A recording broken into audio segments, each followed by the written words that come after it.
Hello दोस्तों, नमस्ते, प्रणाम, जय माता दी। मैं अपने यूट्यूब चैनल नीलम मौर्य लोकगीत पर आप लोगों का स्वागत करती हूँ।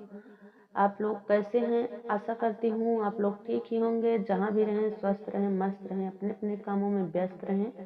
मैं आप लोगों के बीच आज एक छोटा सा पचरा गीत लेके आई हूँ। नदिया किनारवा धोबी भैया मीतवा हमारे बोलाए चलाया हो माँ। नदिया किनारवा धोबी भैया मीतवा हमारे बोलाए चलाया हो माँ। हमारे सीताला मैया चुनरी धुमिलिबा धोई दा जमुनवा के तीर हो माँ। हमारे सीताला माई के चुनरी धुमिलिबा धोई दा जमुनवा के तीर हो माँ। गंगा ही धोया धोबी जमुना हलोर्या सुखाया लवांगिया की डार हो माँ। गंगा ही धोया धोबी जमुना हलोर्या सुखाया लवांगिया की डार हो माँ। नदिया किनारवा धोबी भैया मीतवा हमारे बोलाए चलाया हो माँ। हमारे बोलाए चलाया हो माँ। हमारे निबेल हमाई कचुनरी धुमिलिबा धोई दा जमुनवा के तीर हो माँ। हमारे निबेल हमाई कचुनरी धुमिलिबा धोई दा जमुनवा के तीर हो माँ।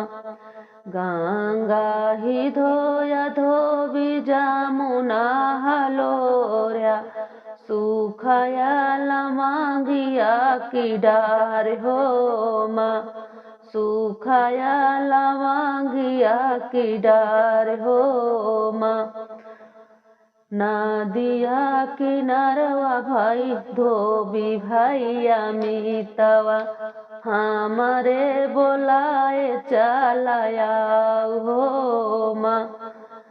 नदिया किनारवा धोबी भैया मीतवा हमारे बोलाए चलाया हो माँ।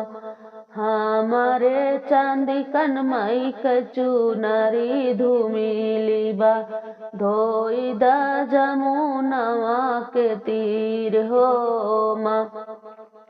गंगा ही धोया धोबी जमुना हलोर्या सुखाया लवांगिया की डार हो माँ। सुखाया लवांगिया की डार हो माँ। नदिया किनारवा धोबी भैया मीतवा हमारे बोलाए चलाया हो माँ। हमारे निकाली माई कचुनरी धुमिलिबा धोई दा जमुनवा के तीर हो माँ।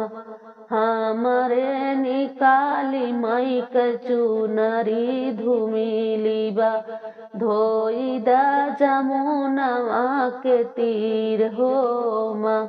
गंगा ही धोया धोबी जमुना हलोर्या सुखाया लवांगिया की डार हो माँ। नदिया किनारवा धोबी भैया मीतवा हमारे बोलाए चलाया हो माँ।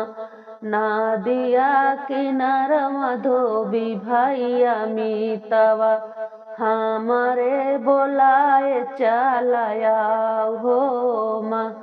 हमारे निशा तव बहिनिक चुनरी धुमिलिबा धोई दा जमुनवा के तीर हो माँ।